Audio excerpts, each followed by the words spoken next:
Everybody, and this is a nice cozy little group here, so that we can have a good conversation.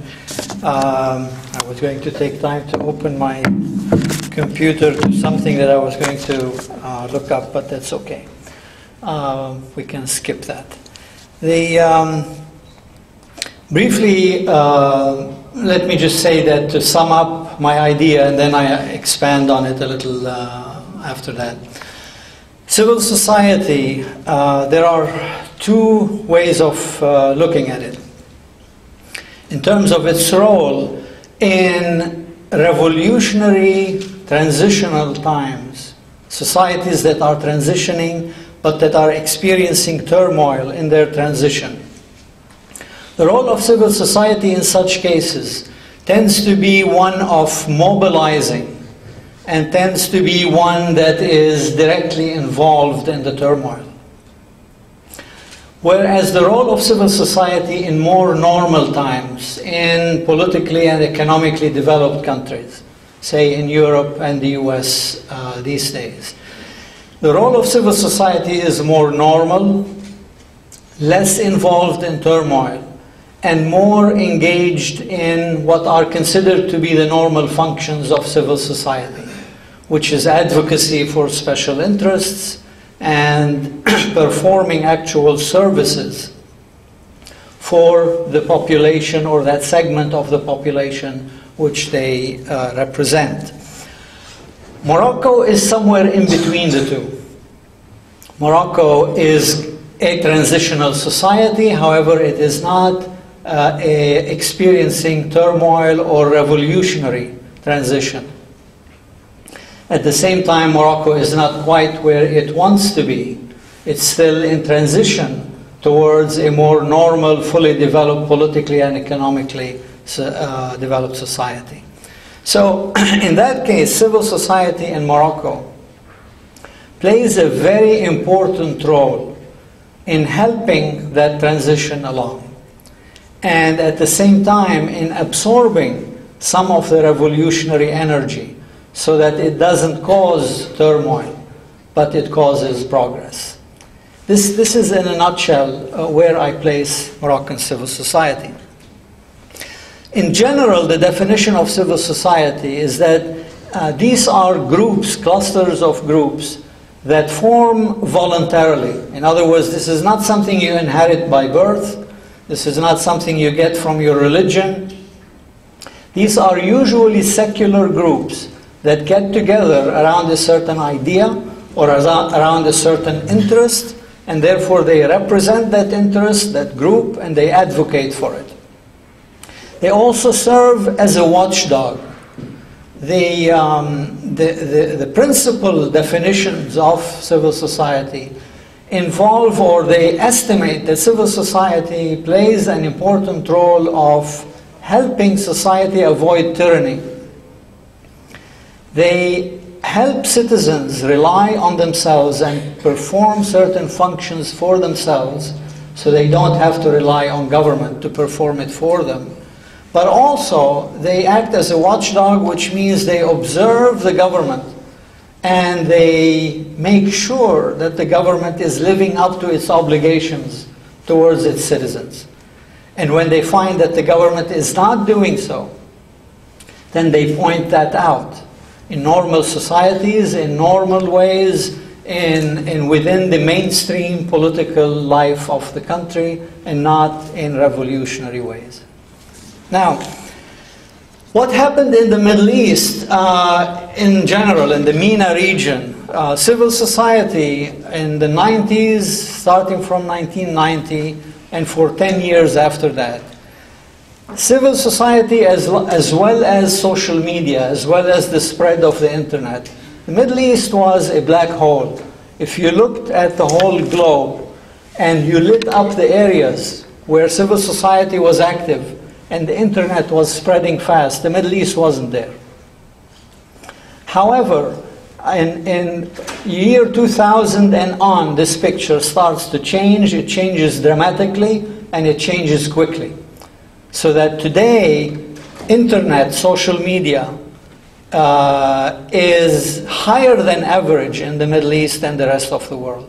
So the Middle East is now doing very well in terms of electronic connectivity and in terms of internet and social media.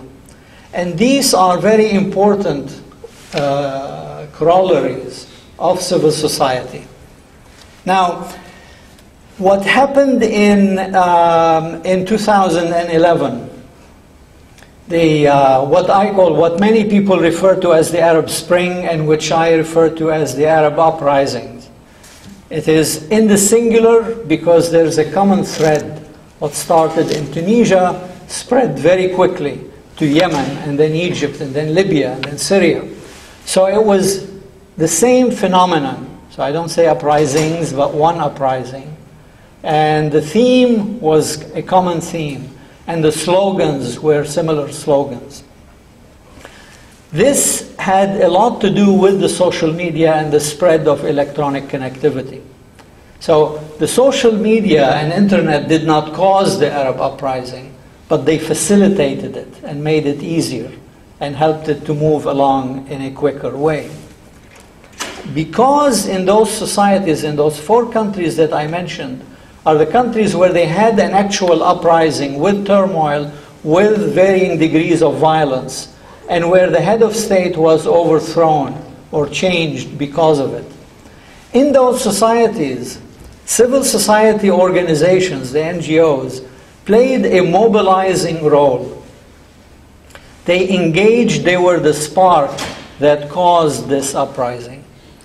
So even in places where the internet wasn't completely covering the whole country, what these people did was start connecting with one another and with other groups on the internet, but then by word of mouth, mobilized the rest of the population.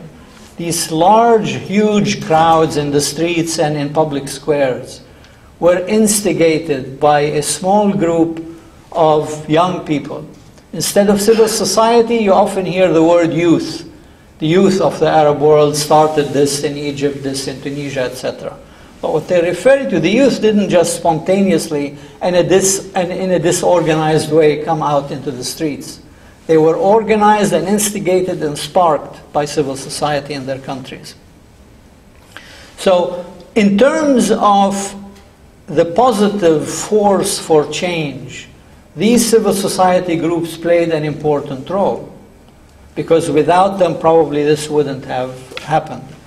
Some people say this is negative, I wish it had never happened. Well, actually change is for the good, even if it doesn't appear to be for the good right away.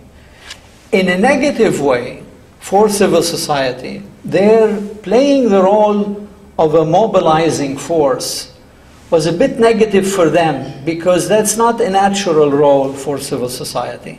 They become involved in the turmoil and they become politicized by the turmoil. And therefore you see groups in Egypt that, whereas they had not been political before, once the uprising took place, they started lining up, okay, Mubarak has left, now what do we do? Who do we elect and what direction do we take? They started going with one candidate. One group goes with April 6th, went with one candidate. Kifaya and other groups went with other presidential hopefuls. And therefore, they started acting a little bit like a political party. And that's not a normal activity for civil society. There's always a political aspect to civil society work, but they're not supposed to be themselves seeking authority, seeking power, or supporting one candidate against another. That's not a normal function. But that's what happened in Egypt, as well as in the other countries that I mentioned. The other negative part is that in those societies where turmoil led to the overthrow of the head of state, when it happened a little too quickly.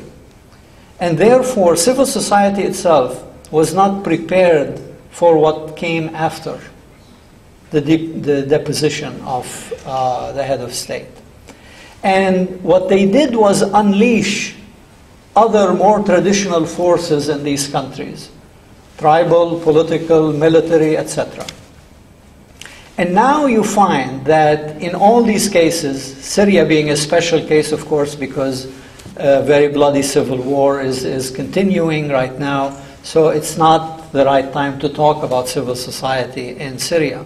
But in Tunisia, in Egypt, in Yemen, the groups that got together to discuss the future of their countries did not give a commensurate role for the youth and for the civil society groups that sparked these revolutionary uprisings in the first place. So today in Yemen, for example, you find the tribes dominate, and political parties dominate, and the youth and their civil society associations are playing a more minor role. They're searching for the proper role to play in developing and helping to develop the future of their countries. Morocco, special case. First of all, in that Moroccan civil society started earlier than anywhere else in the region. Starting from 1990, Moroccan civil society took off very quickly and soon became the most active and the most extensive in its spread, in the width and in the depth of their activities. Moroccan civil society groups, in my opinion, are the best in the region, the best in MENA region. In fact, when I left Morocco to go to other countries, Iraq and then Yemen, I always talked to civil society there and told them, meet with your Moroccan counterparts and learn from their experience. There's a lot that they can share with you. Now, why was that special? Because by the time the uprising season started in 2011, Morocco had its own spark. In the February 20 movement, a new generation, much younger than the one that started civil society in 1990, wanted to play a role similar to youth, the roles played by the youth in the other countries. Two things made Morocco different and made Morocco take a different path, which is a more peaceful path and one that involves reform from above. And one was the way the king reacted to the uprising, which is he took a very early positive response to it, said, I understand, and I'm going to propose certain changes, and immediately these changes were announced. There was a new constitution, serious amendments to the old constitution, and therefore people felt like this was the first Arab leader to directly learn from the experience of others in the region, the negative experiences, and say, I'm going to do this differently. The second, which people don't realize, everybody realizes that the king in Morocco played a different role, a more positive one. What people don't realize is that civil society, the well-established groups in Morocco, played an equally important role, which is they did not mobilize. They did not play a revolutionary role. They advocated a more evolutionary role. And they went to the young people who, in the February 20 movement, for example, and others, and counseled them to work with the government, with the monarch, rather than against them. Therefore, the civil society established groups in Morocco played a more normal function, which is we are working on reforms with the government, not against the government. And this also absorbed a lot of the revolutionary energy which was there among young people in Morocco. But it absorbed it and it channeled it into more positive directions. And this is something that Moroccans should be aware of, and people in the region, in the MENA region, should be aware of, and should thank civil society in Morocco for, and should work with them, and learn from their experience and help them continue to play that role. Now, very quickly, there are serious challenges ahead for Morocco in the question-answer period. We can get into that, which is on all the indices, the international NGOs, the World Bank, the IMF, Freedom House, Human Rights Watch, Amnesty International, all these serious international organizations, that evaluate the progress, political and economic development of countries, and they rank them. They are all critical of the distance that remains between where Morocco is today and where it should be. They acknowledge progress in human rights, in civil rights, in economic development. But Morocco remains, if you classify it among the countries of the world, average or just below average on political and civil liberties, for example, on human rights, on GDP and GDP per capita. So despite the significant economic progress, there remains serious poverty in Morocco. Despite progress on employment, there remains, particularly among the youth, the youth don't do well at all proportionally in terms of the overall employment rates among the population.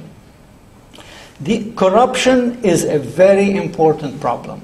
Economic corruption, but also corruption of the institutions as well, such as the judiciary. These are areas that the authorities should recognize, and they should work hand in hand with Moroccan civil society, which has the expertise and has the international connections to help drive the progress faster in Morocco on all these criteria. And that's where I think the greatest potential role for Moroccan civil society is. I'm happy to see that Morocco now has a minister who liaises, connects, not just with parliament, but with civil society organizations. This is a recognition of the important role that civil society plays in Moroccan development. And I hope that this continues in a serious way, and that the civil society organizations are listened to and appreciated, and that their experience spreads throughout the MENA region. Thank you very much.